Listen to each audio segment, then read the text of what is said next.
All right, welcome back, ladies and gentlemen, to another episode of Mondays Down South. As you can see, we went from the trio to the quad box. We've got a very special guest from Charlotte, North Carolina, and Armani Carmichael. This is a guy, one of my good friends down here in Charlotte. We literally ran into each other in the mailroom. We become really close friends. Our wives have become great friends. So, Armani, it's a pleasure to have you on the show. Just to give you a quick context of Armani, Armani played college football at University of Minnesota Duluth.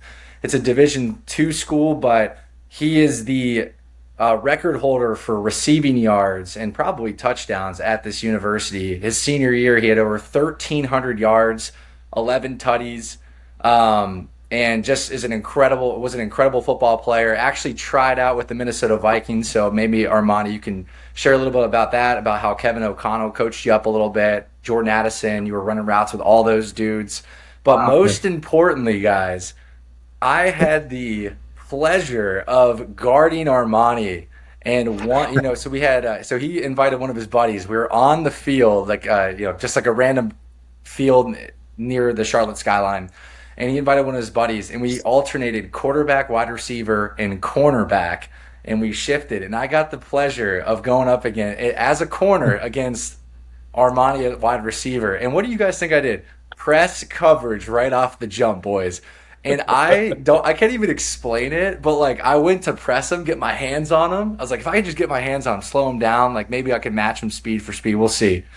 He just stepped back. I lunged forward, just hit my arms like it was nothing, like they were just grains of wheat out in the field. And this dude was gone like 15 yards in front of me for the touchdown. So, Armani, it's a pleasure having you on, man. And how's everything going? And talk to us about the Vikings camp and some of those other things. Yeah, absolutely. Well, Zach, I appreciate you having me on, and Evan and Sai, I appreciate you guys inviting me on board and talking some ball. But yeah, I had a great time at Duluth. I love all those guys. Funny enough, my offensive coordinator was in town a couple days ago, so was able to just catch up with him real fast. But I don't believe touchdown record holder. I appreciate all the titles, but um, just love to play ball, man, and Yeah. put the head down and grind it at the craft, and that's just from grinding, man. You kind of can make can become something, but yeah, Minnesota Vikings camp was super cool. Definitely like surreal. You kind of like I had imposter syndrome, where like it's like I'm D2. I'm talking to guys who played at LSU, Bama, like all these SEC, ACC schools, and you kind of feel out of place at times, but you kind of reinforce yourself, and say, hey, you belong here as well. But yeah, so the time I got coached up by Kevin O'Connell there. We were running some play concept, and I ran a corner route, and he was just breaking down the different corner routes and why we run those and kind of what to look for. Um, that was just like I'm just like eyes wide, just like, holy crap, Kevin O'Connell speaking to me right now, like telling me how I need to run my corner, and just a surreal feeling. But it was a weekend. It was about 4 days. Um, and in those 4 days, they kind of throw everything at you. They put you through some strength training tests. They throw probably like 20 to 50 plays at you. And they expect you to kind of learn those in like 10 hours, 12 hours. So it's a little bit intense. Of course, you're trying to get a job, so tensions are a little bit high. Everybody's like having a good time, but everybody's trying to get a job, kind of deal. Um, Mhm.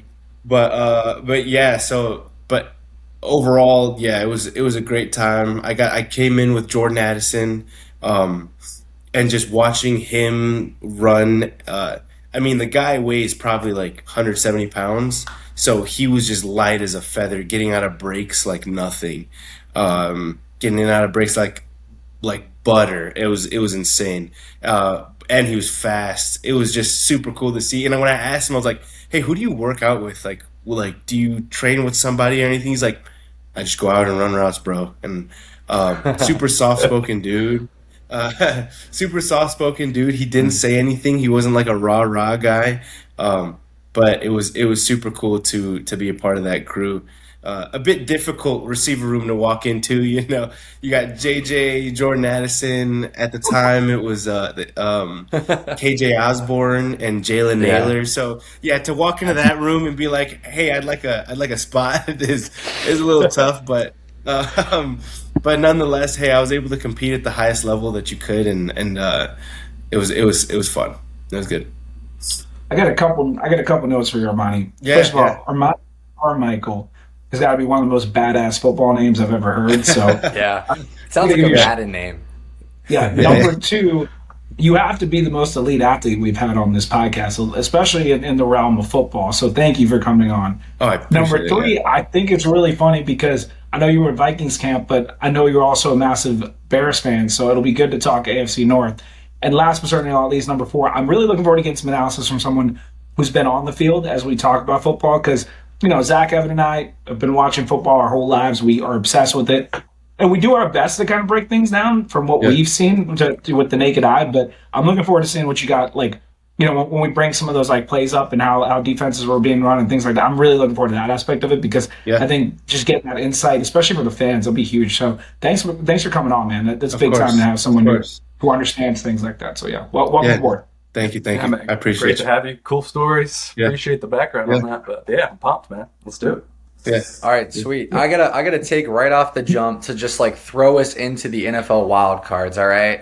And it's Sean McVay and Kyle Shanahan and how they leverage not just the running back, but also a wide receiver that's in the halfback position during shotgun. So not sure the quite nomenclature for what that position is called, but yeah, they're lining up essentially next to the quarterback in shotgun. Puka Yeah. Nakua and Christian McCaffrey had pivotal touchdowns in their respective wild card games, and it was just genius play calling by Sean McVay and by Kyle Shanahan. So I'll explain the McVay one. So this is like a 15-yard pass that put the Rams up 7-0 against the Packers, or sorry, against the that put the Rams up against the Panthers, and the look. So based on some of like the film I was watching, this one guy was breaking it down. Essentially, they had trips to the left, and what normally happens with the Panthers' defensive coverage is they'll play zone there with the safety that kind of like roams over that area, and they'll take J.C. Horn and they'll play J.C. Horn on the opposite side of the field in man coverage against their one receiver out there. Yep, go Cox. There you go. Go Gamecocks SEC. So what they did was they knew, okay, if we can have three, like we're talking like the Tates, right? Like we'll stick Tate Atwell, and all these other guys out on the left side of the field in trips. We'll have a random receiver. I think it was like their backup tight end, 84. I forget what his name is. And they stuck Puka Nakua in the halfback position next to Matt Stafford. And they knew that a safety was going to have to guard Puka Nakua or a linebacker. That was easy tutty for Puka Nakua right down the seam. It's just like a seam route right down the middle of the field. Also, Christian McCaffrey with Shanahan lined up and ran a flat route from the halfback position multiple times to start that game. And then he ran a Texas route, so he cut back in and got the goal line touchdown. So I just wanted to give those two dudes a shout out, who I actually believe coached with Kevin O'Connell in Washington for a period of time there. And just like their genius play calling and leveraging their star position players, their skill position players in the halfback position in a shotgun, and using these guys as opposed to having to rely on the twin receivers, their X and Y receiver, their X and Z, whoever it be. So what are your thoughts on that? Did you guys notice any of that stuff during the game? Because Puka went off. He ate multiple touchdowns. I think every time I watch those two, along with that whole litany of coaches that were under the old Shanahan system, they always blow me away. I mean, those two were the most elite, but even LaFleur and KOC and those guys that have all like had some level of lineage there, it's just insane to think of play design. And so I don't think you're getting any arguments from me or most of us in that context. I do want to give a quick shout out though that. And honestly, I mean, we're going to give takes, but I do want to talk about the games a little bit more too, just from an analysis perspective, given how much we've seen them. But Evan and I were kind of going back and forth in our group message about the 49ers game. And one thing I want to allude to is that catch by C-Mac when Juwan Jennings threw that. First of all, great ball by Jennings for a receiver to put that where he did. But Christian McCaffrey caught that ball like over his head, like Willie Mays style. Armani, you can speak to that. That's not even easy for a receiver to make that catch. That's a difficult catch. Yeah, that's 100%. That's a difficult catch. Yep. It was crazy. So I just want to give a shout out. That was a pivotal play. That changed the game for them. So that's I just thought that was incredible. It goes to show that even though C-Mac got 3.9 yards per carry, with all the chaos of the season and their entire defense getting hurt, I said this last week, with the quarterback turnover, with the receivers going in and out, he's just has been that consistent guy no matter how old he gets that has been able to carry them in big games, and that's another example of that. So I just want to give him a shout out too. No, for sure. Just to kind of transition back over to what Zach was saying in like when watching football games and seeing like what coverages they're playing or what offense. Funny enough, my offense in college, my offensive coordinator took a lot of ideas from the LA Rams back in 21, 22, and also Green Bay. So seeing some of the route combinations or kind of the play calls that LA would run, I would see like, oh, that was one of our plays back in 21. But what I appreciate is just there's different levels to it where as you're watching, you think it's one coverage and like they just switch on you. So I picture as a receiver running a route, it's like there's just different levels. You know what I'm saying? Like I said, like I play D2 ball, going to that level and kind of the play calls that those defensive coordinators are making, it's probably terrible to navigate for a receiver. And everything I'm going to say is probably going to be in a receiver perspective because that's just like where my mind goes to right away. But overall, as an offensive coordinator perspective, I think like I couldn't imagine having to deal with that. But yeah, what you were saying, Zach, when they have like a zone coverage on one side of the field and like a man coverage, we call it splitting the field. So defense will split the field and play halves or like two different types of coverages on each side of the field. And I'm sure you guys know this as well, yeah. Yeah, it was very interesting on that point, Armani, because like Puka Nacua, like I know he's had a couple of rushing touchdowns this year. He's actually he's so powerful and explosive. Like they typically get him on like an end around. But for him to actually line up in the shotgun as the halfback, that was so creative, I felt. Because a backer or a safety is going to be on him, and it's like at that point it's just easy work with his route running. 100%. And so actually on this subject, Sai and Evan, I found this really interesting. I was asking Armani, I said, when do you know that like a play is going to work? Do you know like when you get out of the huddle, like, oh, this play is going to work based on like the coverage that these guys have been running? And Armani, correct me if I'm wrong, but you had responded with, days beforehand in the film room. So like, in a specific play call, you don't even need to see the coverage on the field necessarily. I mean, obviously that's pivotal, right? When you're actually like playing in this game time. Yeah. But like, you typically know 3 or 4 days beforehand in the film room, like, oh, this play, when we call it, is going to work. 100%. Yeah. It's like by formation, like we know this formation, we're going to get this mismatch. Like we know and it's as detailed as like this motion creates this mismatch. So it would be days in advance where we're watching film, and it's a lot easier further down in the year because you get more film of like more current plays. But yeah, you have. I can't remember who said it. I actually just heard somebody say it, but the first half you see what coach is winning, and then the second half is what players win. So the first half of the game, it's all like. Who won that defensive and offensive coordinator battle? Like who scouted each other the best? And then after the second half, it's kind of like, okay, all the cards are dealt. who's the better players. And so that like to kind of reinforce what you were saying, it's all the first half is where like you create the mismatches, you create the opportunity. So yeah. Oh, I like that. Ev, you got anything to chime in here? No, I think you made a great point. I mean, like the way McVay's just exploiting matchups. I mean, I think one of the biggest plays of the game was where he got Adams on the linebacker there at the end of the game for a big chunk. His go-to play in the red zone is that Kyron Williams, call it Texas rat halfback angle right from like the 8-yard line. Every time they line up that way, I'm like, bam, they're throwing it to Kyron, and it works every single time. Like no matter if the defense knows it's coming, you can't stop it. So Shanahan's the same way. So. Both fun to watch play calling perspective. Juwan Jennings, shout out, 4-star quarterback coming out of high school. So he was primed for that play call. But he said he overthrew it. He thought he overthrew it. He was panicking there for a second. Or Trent Williams thought that he had overthrown it, and Juwan was. I love Juwan Jennings as a player. I'm not sure if you guys saw the incident with him and Kendrick Bourne.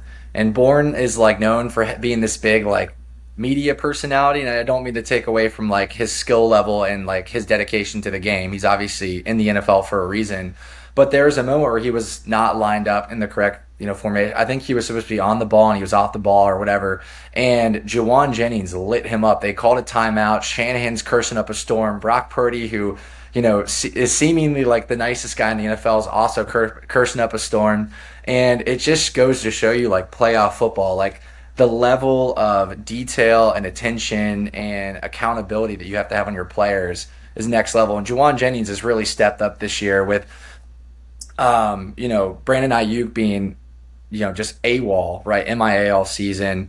Pearsall, Kittle, all the different injuries that they've had this season. Juwan Jennings has been a staple, man. So I'm glad you shouted him out. I think it's important. But Ev, anything on the Panthers-Rams game, or are you ready to move on to your arch nemesis, Chicago Bears? I mean, the one question I had for you guys is what you thought of, that last drive of the game, where, I mean, that game was back and forth the entire time. It seems like the Panthers have some kind of matchup on the Rams offense where they can force a couple turnovers and play pretty well against Stafford that not many teams can do. And then last drive of the game, you're facing arguably the most clutch quarterback still around right now, and they're basically like sitting prevent, like letting them just take 10-yard chunks every single play down the field, and ultimately they get burned by that. I don't know if you guys like had an opinion on what they were doing defensively there on the last drive, but it felt like they made it way too easy for the Rams to go down and steal that game at the end. Yeah, I was going to bring up the games more too, so I'm glad you did that, because I think we, as much as I love our takes and we should give them, I think we got to do a little bit of the game breakdown. Evan, that's a really good question. It's easy for me to say, hey, you got to be a bit more aggressive there, and generally I would agree with you. But with Puka, Devontae Adams, and Kyron Williams, and that, even if he isn't having the best game, like it's a lose-lose situation if he has that ball with time left on the clock, in my opinion. And by the logic of pressing up and maybe blitzing a little bit more, he'd probably eat you alive with that too. So I do agree that they probably could have switched it up a little bit, but it's hard for me to knock the Panthers that game, man. Like even if that last drive wasn't ideal, they give it 110%, and none of us gave them a chance to win that game, even though they won earlier in the year and they had beaten a couple really good teams. Like what they did was incredibly impressive, and it'll be really interesting to see how that. I know this isn't fully answering your question, but I'm really intrigued to see how this plays out for Bryce Young going forward, that they were able to make the playoffs and have a really close game and almost beat the Rams. But in terms of the last drive specifically, I'm not going to be overly critical, because I do believe that overall they played about the best game they could and did the best they could against Stafford, and ultimately the better team just won. I'll leave it at that. I don't know if there's any disagreements. I don't want to get too off the rails. But what do you think some of the additions that are going to have to happen this upcoming offseason for them to continue on to like make it to the playoffs next year? I mean, getting in at an 8 and 9 is like, that's not great. So like there is some additions that need to be made this offseason. I guess I'm asking the entire. And again, I don't want to get too off, but I'm actually curious on what your guys' thoughts on like who do they need to pick up, what position needs some reinforcement? Quarterback. It's tough.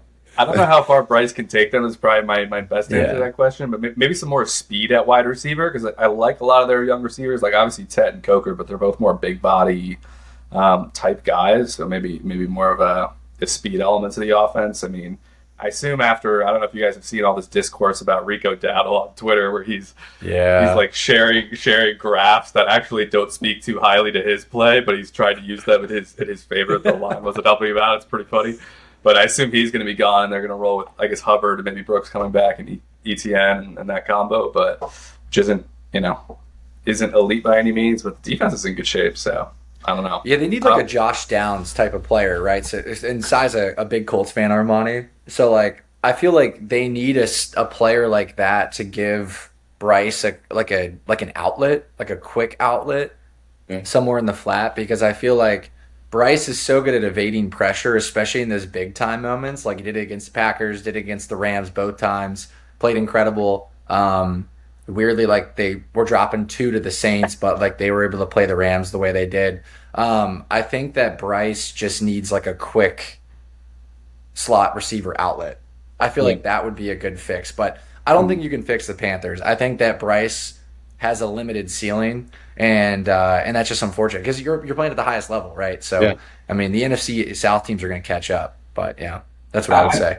I think they're really far away. I think what benefits them is that the NFC South sucks. Like, Zach says they're going to catch up. I don't think they're anywhere close to catching up. Even with Shuck playing a little better, the Falcons have underwhelmed for the better part of a decade. Like, you have the Buccaneers. Baker Mayfield has been elite, but then they can't do anything about giving him the support on defense. Like, I just don't think that conference is going to be good for a while. Unless, I think the only team that really has the ability to really come up quickly, I guess maybe the Falcons could, but they really need a quarterback. But the Bucs need more on defense. I think the Panthers are so far away from actually competing for anything meaningful outside of maybe a home playoff win because they can sneak in from their division. It's kind of a nice like hyperbole right now, right? Like if they beat the Rams, it would be the biggest win they'll probably have for like the next 5 years, in my opinion. Like I don't want to be a hater. I'm just being very transparent.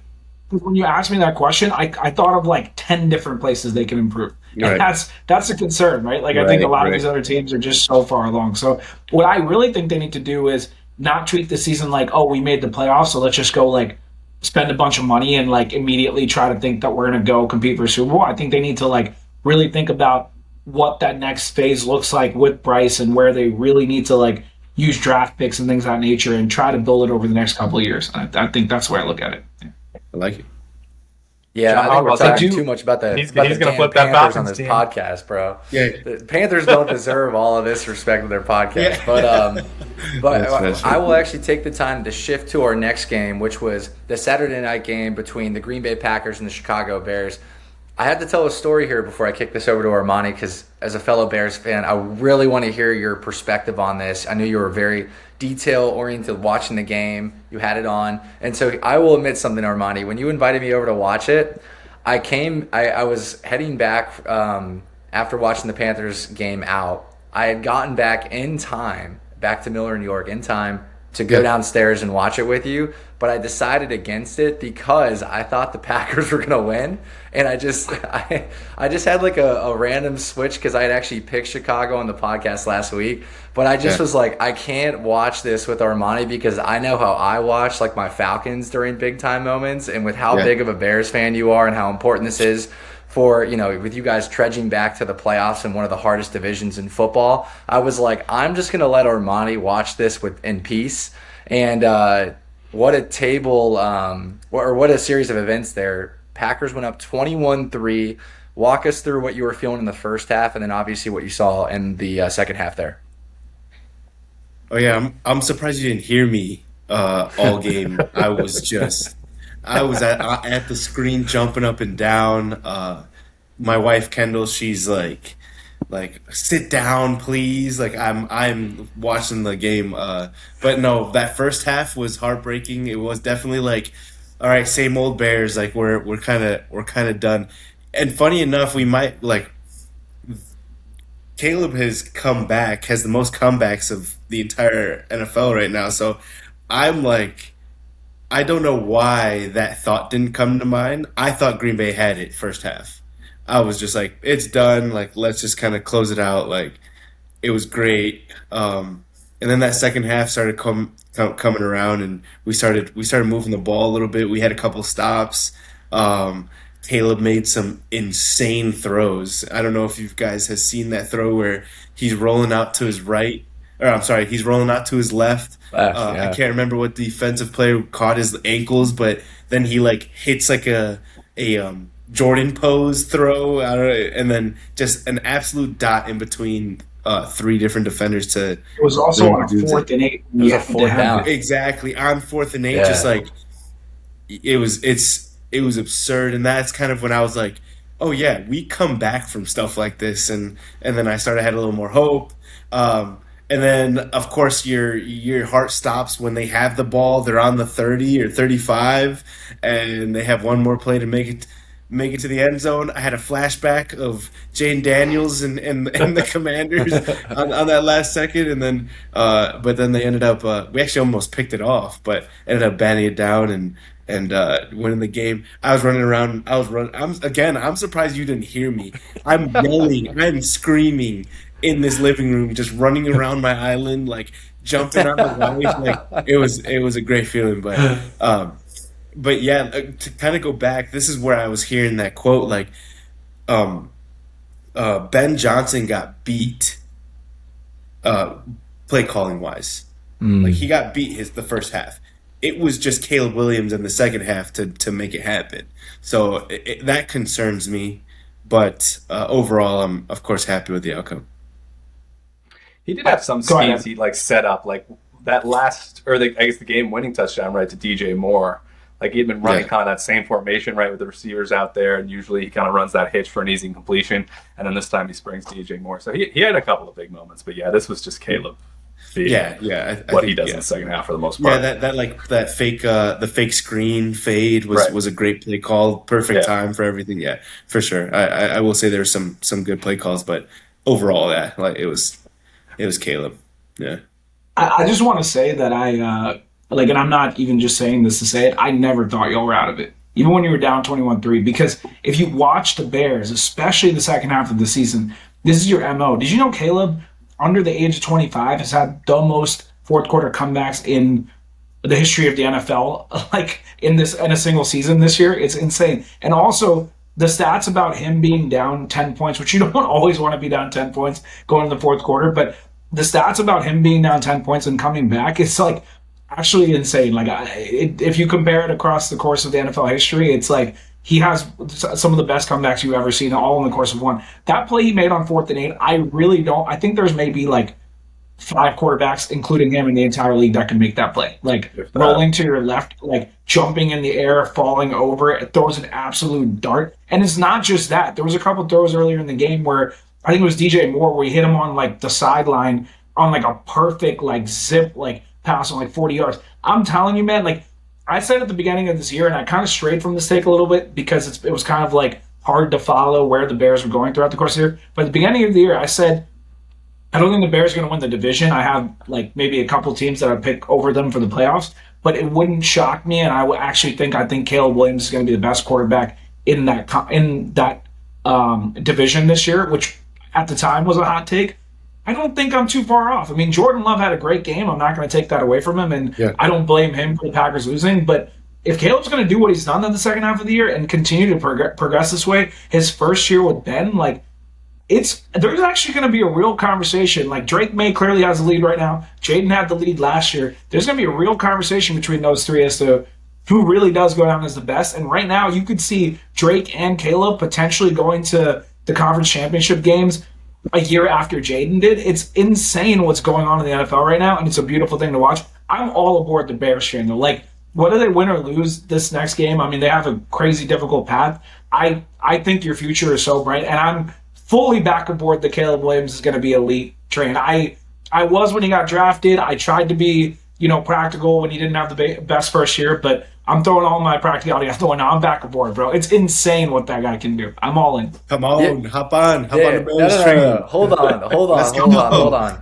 Here's a stat there that refutes that entirely, Cy, and I'm gonna kick it over Evan's way for the stat because what was it? If the Bears aren't relying on their defense forcing over 2+ turnovers in a game, they're like 2-8 or something, or 2-6. What was the stat? But sure enough, they proved me wrong this week. I think I don't know if you are, Marty. This one they were 2-6 going into that game this year when they don't have 2+ takeaways. And then sure enough, this game they had, I think, 0, right? And they won the game. So my stat that led me to make the pick for that game, led me into a wrong direction. But Yeah. But do you know what's funny? Do you know what's funny about that though is that is a goal for defenses. sure, yeah, The goal is, hey, let's get a couple of takeaways on defense. So if it's intentional, then that's kind of like, you know what I'm saying? Now if it's the like we're Jaguars hoping too, on yeah. a win. You said Yeah, the what? Jaguars are The Jaguars the same way. Like they'll bend, Same way, right. kind of on purpose, play a little softer, and with the thinking that they'll get a couple takeaways for sure. Yeah, yeah. Yeah, But yeah. So, but yeah. yeah, the Jordan versus Caleb thing I think is interesting because I always like break down quarterbacks in little, like game managers and gunslingers, right? And like, this game was kind of a microcosm of that, where like Jordan Love, the offense was just flowing perfectly. They were running the ball, like LaFleur had it dialed up. He didn't need to make a ton of super difficult throws, but he still was playing great, like doing his thing. But then ultimately, second half, things start to unravel. Caleb gets hot. He's doing his gunslinger thing.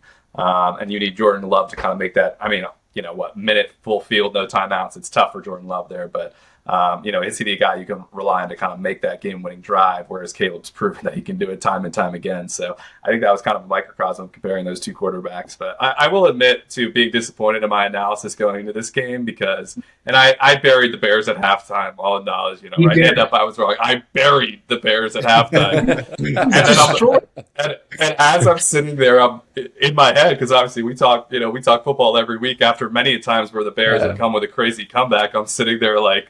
But my guy, that the Bears have done this like 6 times this year, so to assume it's just not going to happen this week is probably dumb. But I did bury them anyway, so I was wrong there. But yeah, that was an incredible comeback. So yeah.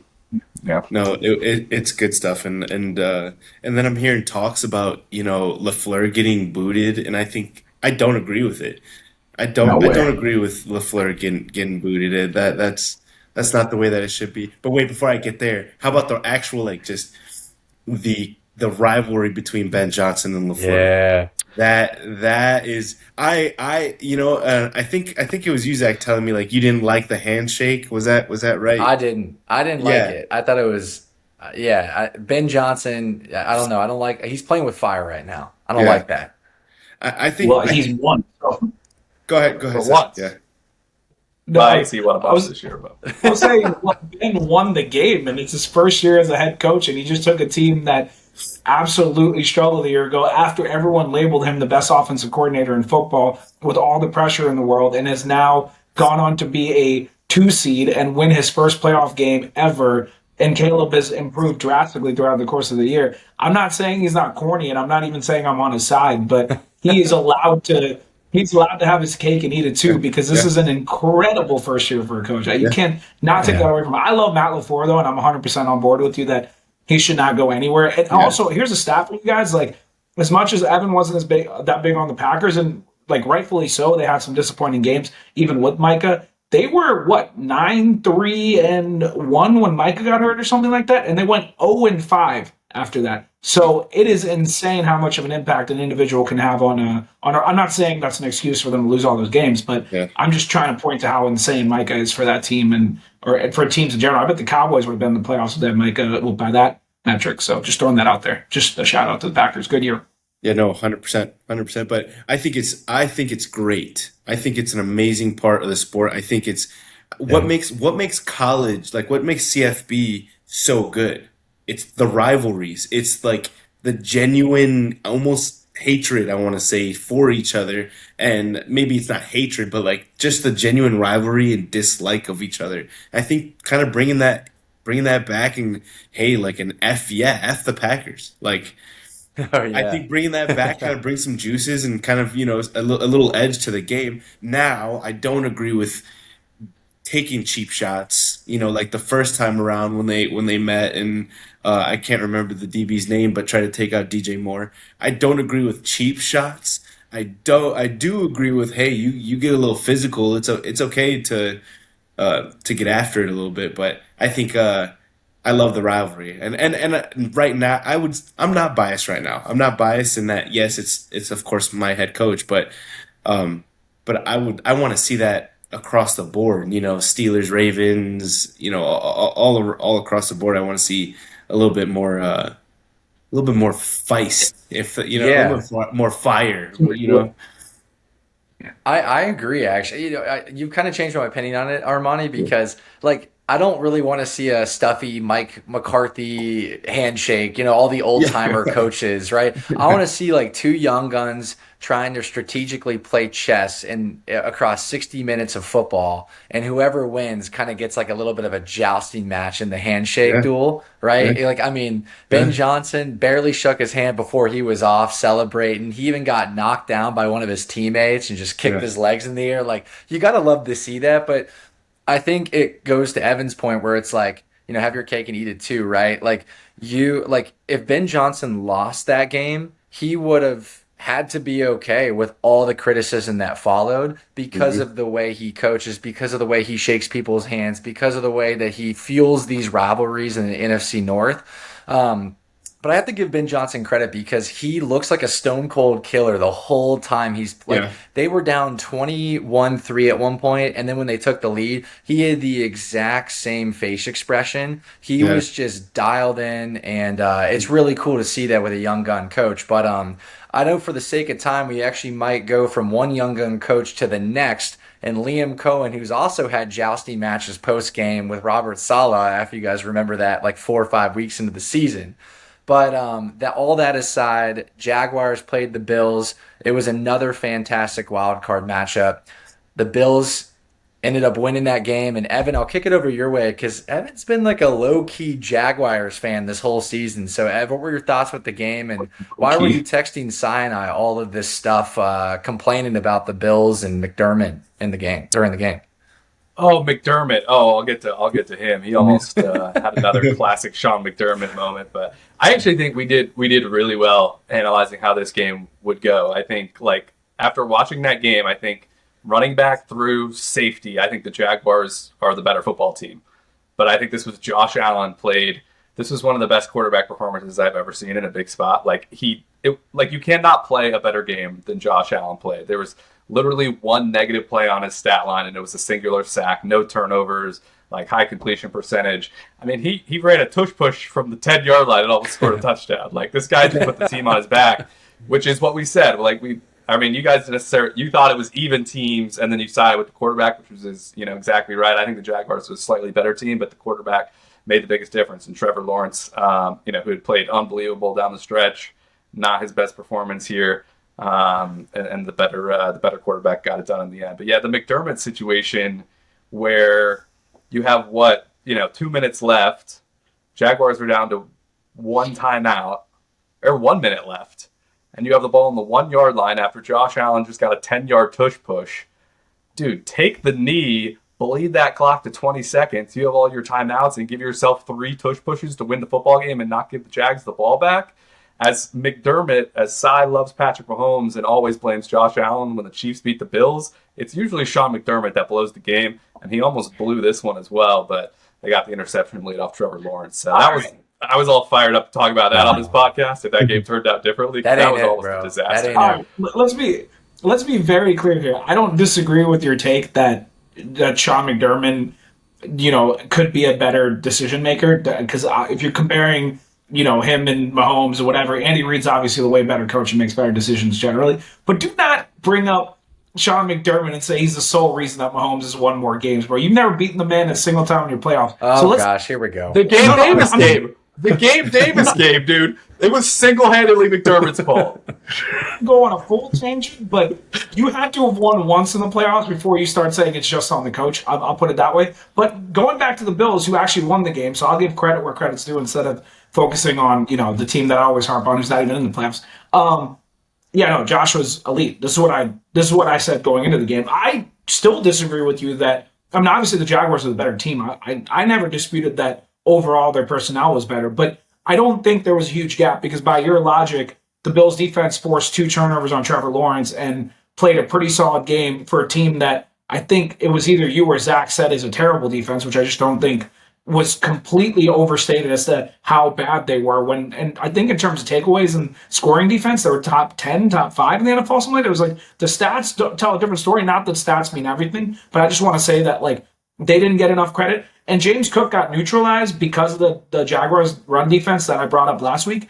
And Josh did what Josh needed to do, which is be the elite quarterback. But for context, Armani, and by the way, like Trevor Lawrence, I know that's Evan's guy, and it looked like he was taking a step forward, but as Trevor Lawrence does, being the overrated prospect that he is, he blew the game for Liam Cohen, who has had one of the best first years for a coach that I've ever seen, in my opinion. I don't know why you're forcing that throw at the end of the game when you have a chance to go kick a field goal.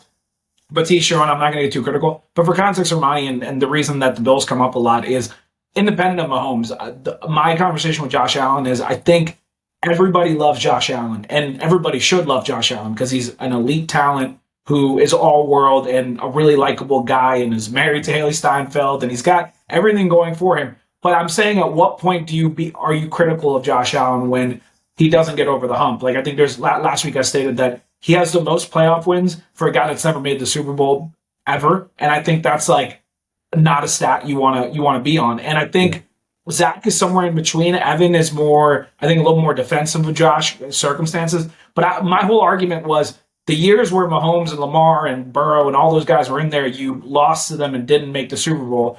And now this year, yeah, maybe it's not the best team you've ever had, but you didn't win some of the years where you had the better team and they were playing you in your house.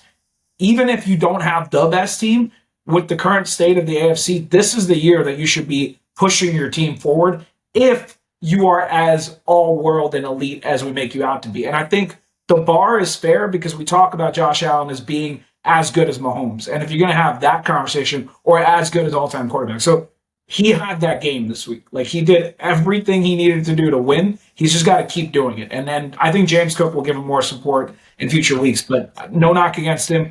Great. I got to give a shout out to Liam Cohen and the rest of the Jags, though. Not even Trevor and them. That was a great season for them, and they did a lot better than I thought they would. And I think Cohen is something special in coaching, in the coaching world too. So they found something there. So I'll leave it at that. Yeah, but the AFC South still isn't backside. The AFC South, even though Houston's still in the mix, the Jaguars in the mix, Armani, these guys are big AFC South guys. I think the AFC South is one of the biggest joke of a divisions there Zach, possibly is. Without the entire team getting injured, you would have had 3 10-win teams or higher in the AFC South. They're not the best division in football, but they're definitively one of the better ones this year. I'm not saying they have been for years. Like, clearly they're not, but this year they were a very good division. You cannot take that away from them, bro. Like, that's Sai, whenever you get me in a checkmate battle, I just move on. So we'll go to the 49ers Eagles game. All right, Evan, kick us off. Philly and San Francisco. No, I'm starting this off again, man. Yes, sir. What do I have on this one? I mean, this is kind of it almost feels like Philly deserved to have no playoff win season. Kevin O'Toole has already been fired. That's really the story of this one, is that their offensive play calling was absolutely a joke. I mean, Armani, you guys, I would imagine, were running way more complex scheme and in your college days. Like four verticals on a fourth down. That was wild. I mean, that was crazy. Hurts is limited in his way, but I just think this was just an absolute coaching mismatch across the board. That I thought Brock had a chance to be able to go out and sling it and make a statement. He did not. He once again was carried by the rest of his team. I mean, the biggest touchdown of the game didn't even involve him, but and give credit to the 49ers defense for playing, as much as it is the Eagles, they also played a lot better than their, personnel, how beat up it is maybe suggests. So. And correct me if I'm wrong. Correct me if I'm wrong, but I thought I saw like the Philly ran 10 plays the last quarter, or like the last half. It was like a rotation of 10 plays only. Wow. I think the last drive had 4 pairs of duplicates. Like an 8-play drive had like 4 players duplicates. Like, it's ridiculous. And they're not complex plays to begin with. Like Zach said, it's like, I think the last play of the game was the 2 verts on the outside, and then I don't know what you call it. 2 low crosses. Yeah. There's a hilarious. Go ahead, Armani. No, go ahead. I'll let you go ahead. No, you go ahead. I'll say it after. All I was gonna say was just call the plays that they were running. It was just a mesh concept that worked one time, and then you run it again, and then a double dig concept that worked one time, and then you continue to run it. it's just an easy Tampa 2 coverage that you just that would just completely lock everything up. So it's just like, and Tampa 2 is usually base coverages for most defenses, and so it's just like it just didn't make sense to. I thought the play calling was god awful. I just thought, yeah, that was my take, was Philly could have won that game, but they just didn't. Coaching didn't perform well. And the mesh is more of like a man beater, right? Correct me if I'm wrong, Armani, right? You're usually running that when you're facing man, right? And they're a team that always plays zone, to your point, in San 100%. Francisco, and they're running all these man beaters. But go ahead, Zach. No, you're good. I was laughing because I was what was I gonna say? I was watching First Things First, which is like one of my favorite talk shows. I watch them all the time, and they were making a joke where they were like, when they ran the play with John Jennings where he threw it, I was cracking up because they were like, I wonder if the Eagles were on the sideline being like, wait, you can do that? Like, just based on the offense, like, I was cracking up. I was like, literally, it's that bad how okay, this is going to be a really hot take, but dude, Nick Sirianni, you just went and won the Super Bowl last year, and your talent is arguably just as good. I mean, you lost some depth, but your talent is just as good. Jalen Hurts had an awful game after being a Super Bowl MVP last year. A.J. Brown was dropping balls left and right after complaining all year about not getting them. And I've been on A.J.'s side the whole year because I believe that they needed to do more with their passing offense, and I think he was rightfully calling them out for not throwing the ball more and being a little more creative. But he got his opportunities, and he didn't make them count. Devontae Smith's amazing. He didn't have a good game, and Saquon was good for a quarter. And I'll never put anything on Saquon because he literally carried them to the Super Bowl last year and like on his back. So I'll give him a pass on this one. But they have, in every sense of the word, they have arguably the most elite team in the NFL, top to bottom in terms of talent.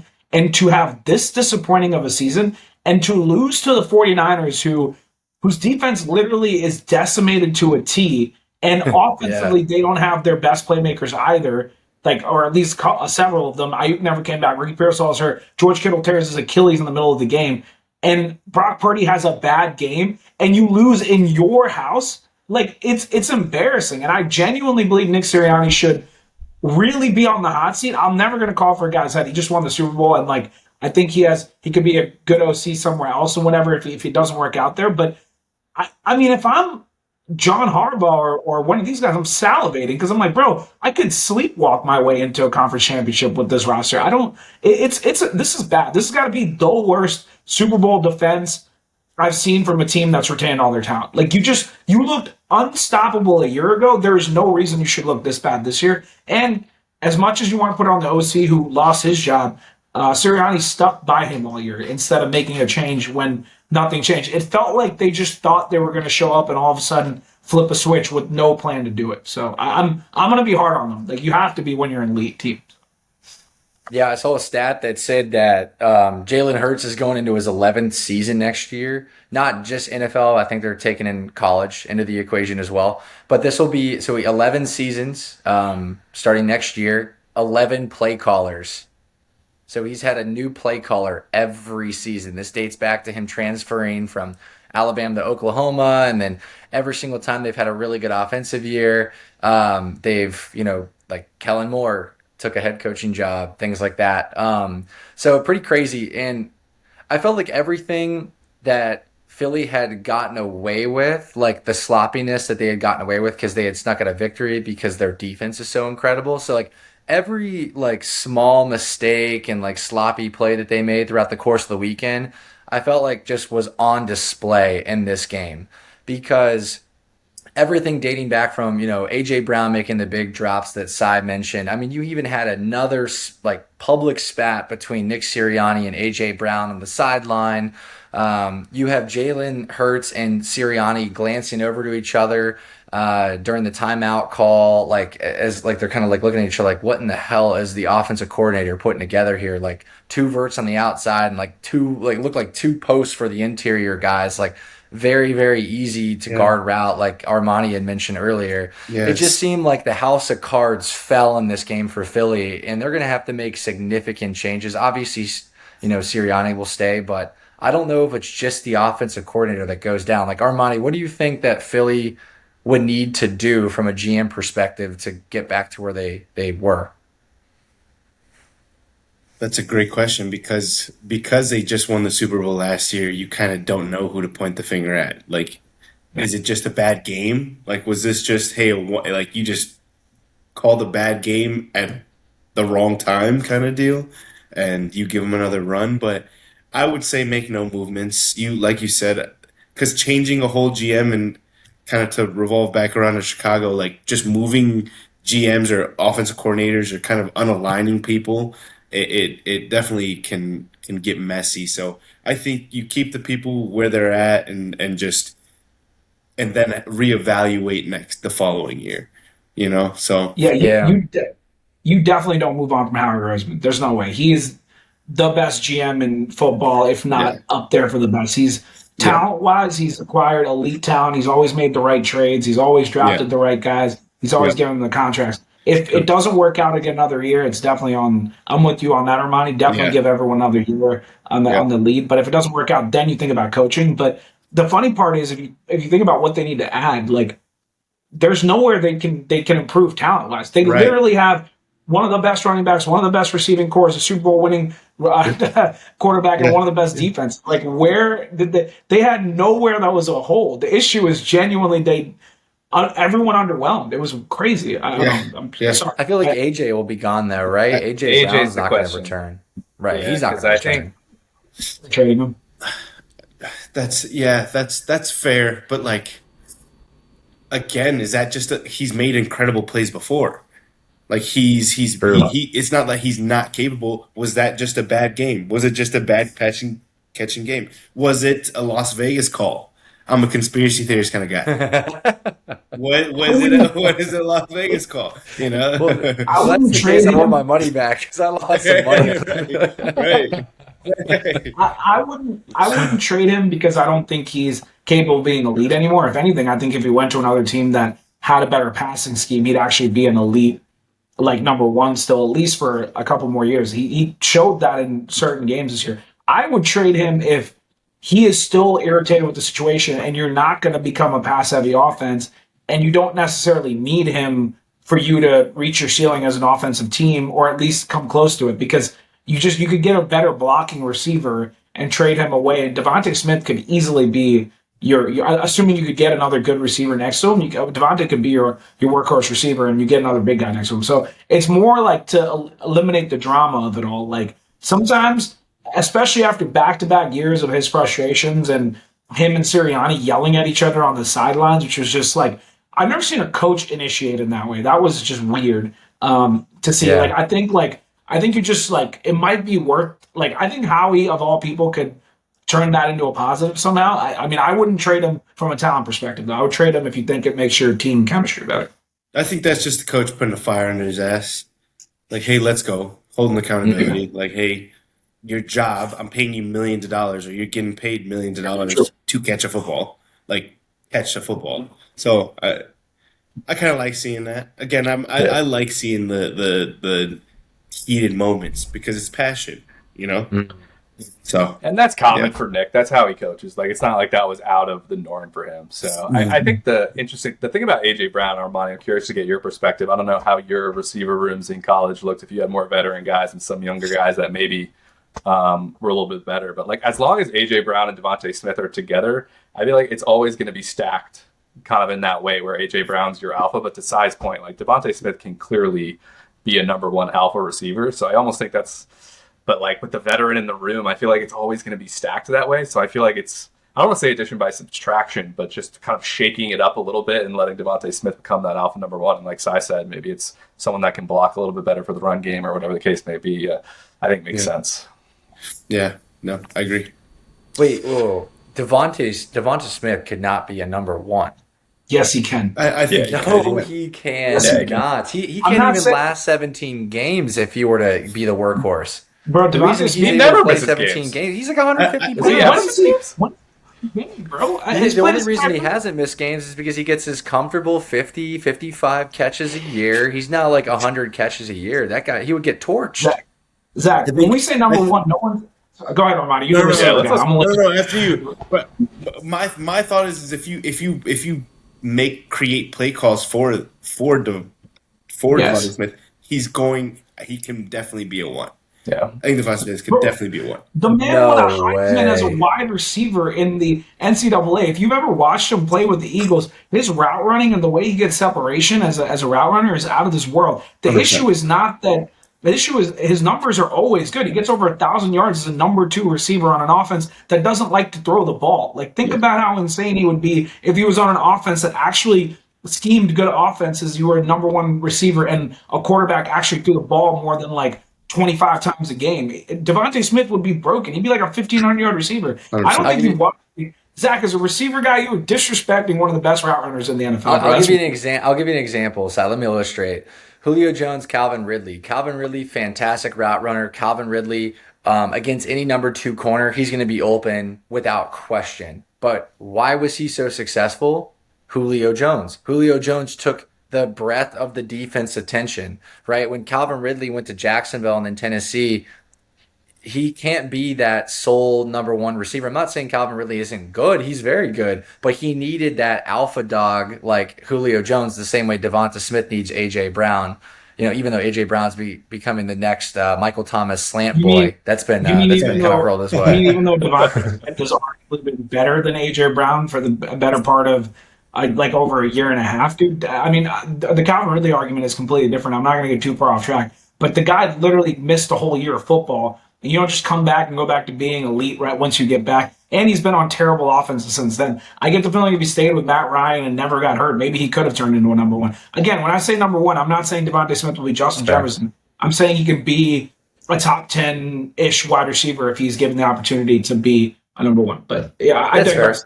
That's a fair point. Shall we move on to the next game here? Chargers Patriots. Maybe I kick it back. The last thing I want to say about the the Eagles as the Commanders fan, I know the Commanders lost some draft pick numbers with that last game of the year, but man, I am so happy that Josh Johnson went out and beat the Eagles backups because I think they would have beaten the Packers. So shout out the Commanders for knocking the Eagles out of the playoffs. I'm gonna make that leap. I'm going to make that leap here on this podcast tonight. I don't know that I'm confident they would have beaten the Packers either, but I'll give you that. Well, they still lost, so there you go. Yeah.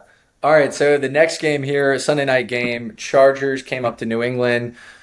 I will start this one off because I'm just going to say, I told you so.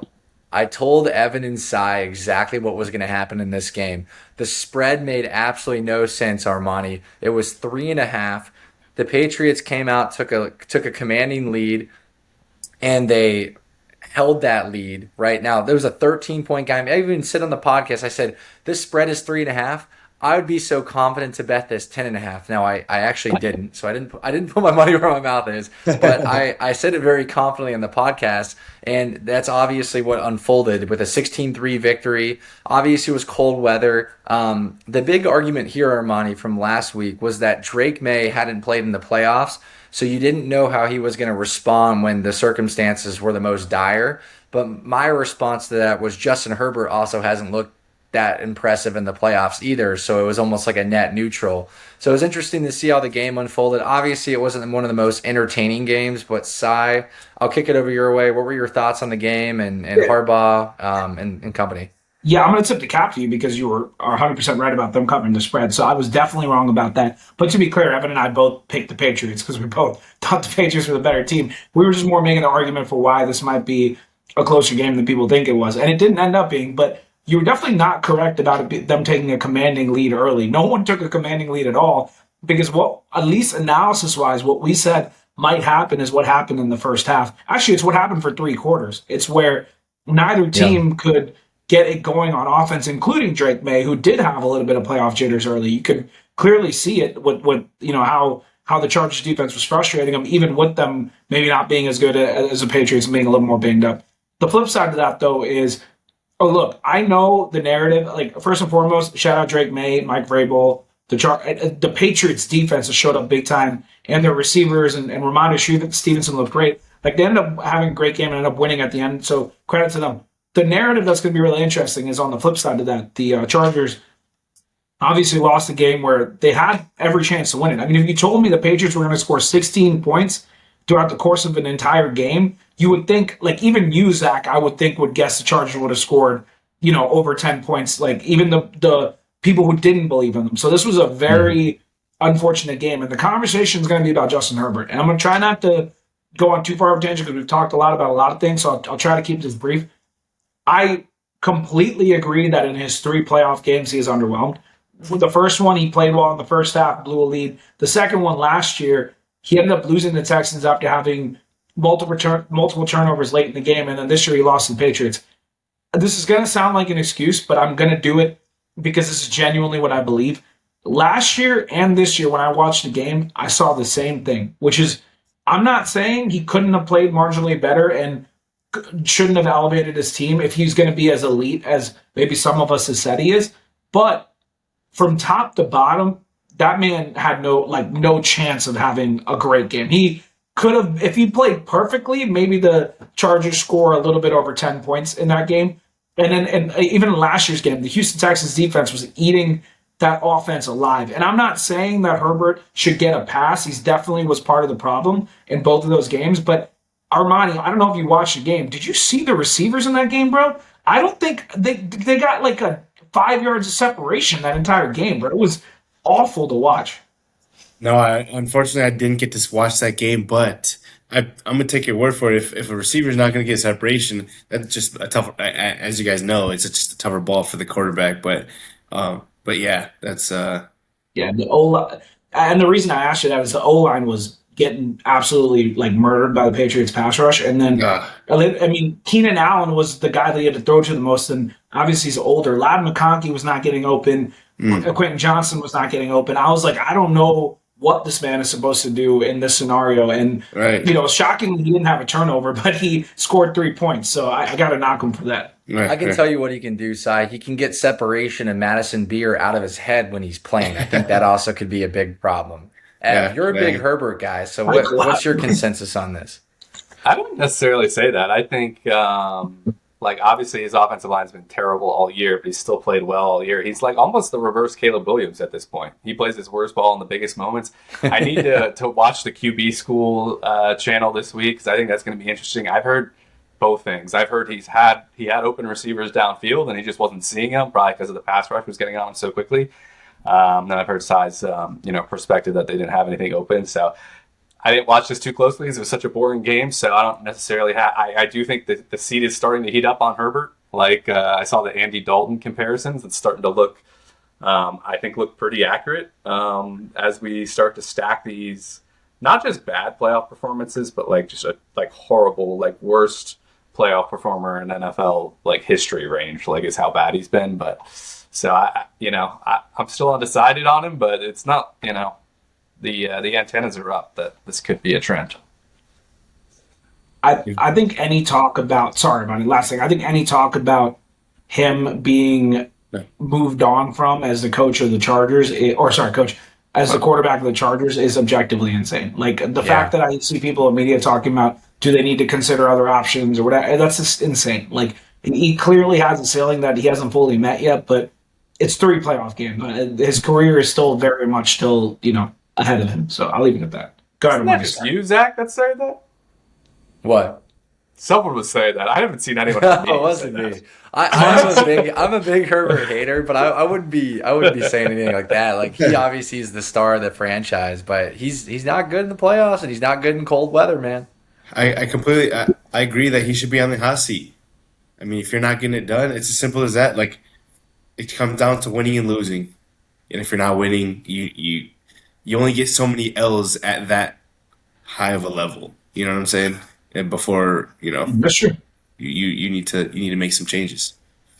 It's very transactional, as you guys know. It's a very transactional league. If you're not bringing it in, they're going to take you out. So yeah, that's true, man. Well, talking about stacking an L here, the Steelers. The Steelers took a big L. That was the widest disparity of a wild card performance that I had seen. 2 defensive touchdowns for the Houston Texans. Those guys are lethal, man. Those guys are lethal. And Al-Shahir and then Derek Stingley, that defense is scary. It's going to be really interesting as we naturally transition into the divisionals here pretty soon. But you guys have any initial takes on that game? Obviously, Tomlin and Harbaugh are getting displaced in the same year. Tomlin never had a losing season, albeit he's had a lot of mediocre seasons where like you almost aren't trending one direction or the other. You almost sit in this idleness, which so I think it was probably mutually beneficial on both parties. But do you guys think Aaron Rodgers comes back? What do you guys think of the game? What do you guys think of the limited Steeler offensive production? You know, DK Metcalf, Adam Thielen, like who are these guys, right? Like what are they doing? What do you guys think? I'll be the first to go out and say my analysis of this game was completely wrong in the sense of me thinking that some way, somehow, Aaron Rodgers are going to figure out a way to outduel CJ Stroud to go win this game. And the funniest part of all of it is CJ Stroud looked like terrible. Like that is genuinely like looked like one of the worst quarterbacks in the NFL yesterday. He was making like Mark Sanchez style turnovers yesterday, where he was just like he couldn't catch a snap. I'm like, dude, you're a pro quarterback that after your rookie year, everyone talked about you being like the next, Patrick Mahomes type player, and you can't catch a snap. You're turning the ball over. You're chucking into people's hands. And this is what makes, and to be clear, I have a lot of Houston fans breathing down my neck saying they need to replace Stroud. I don't agree with that because replacing a quarterback and getting another one is not as easy as people make it out to say. But here's where the credit goes. This shows how elite that defense is. I mean, when the Legion of Boom and those defenses went on to go win a Super Bowl, they had good offenses backing them. The Texans' offense was downright miserable yesterday, at least from the quarterback lens. Nico Collins gets hurt midway through the game and has to leave, and that defense scores more points than I think that offense did. I mean, at least it did until like the very end of the game. It's unreal how good that defense is, man. I mean, the pass rush, being able to man-to-man across the board and feel very comfortable with your corners doing that, your safeties being able to handle line and back, and their secondary might be the best tackling secondary since the LOB has existed. It's insane. In terms of the Steelers, they need to blow it up. They need to, there's no way they can run it back with Aaron Rodgers. You can't. You don't have anyone to build around. I love DK, but he can't be your number one guy if he's going to drop balls in big moments. You can't, Kenneth Gainwell looks good, but you can't build a franchise on him. And their defense, decent, but they're old. You just got to blow it up. You got to change everything. You got to rebuild. It's time for a new regime, a new quarterback, a new everything. But really intrigued to see what Houston's going to do next round if CJ continues to struggle the way that he does, and then the defense plays like it's the best ever. It's insane. Yeah, I don't have much. That game went how I thought it would go. The one thing, I don't know if I said this last week, but there's not enough people talking about how the Texans can win the Super Bowl. Now, the problem is I don't think they can win the Super Bowl with their quarterback unless he fixes the yips that Cy alluded to. But that, like Cy was getting at, 30-6 with how Stroud turned it over 4 times? That is scary stuff that they put on display there, but that's great. Yeah. No, Cy, that was a beautiful take. I think you hit it right on the head. Yeah, you hit it directly on the head. Blow up the Steelers for sure. Get rid of it. Get rid of everybody down to the water boy and stack them there. So, and then CJ just didn't perform well. Defense is actually nuts. So, no, well said. Well said altogether, Cy. Thanks, man. I was way too invested in one of the worst playoff games. I watched every snap of that game. I'll leave it at that. Yeah.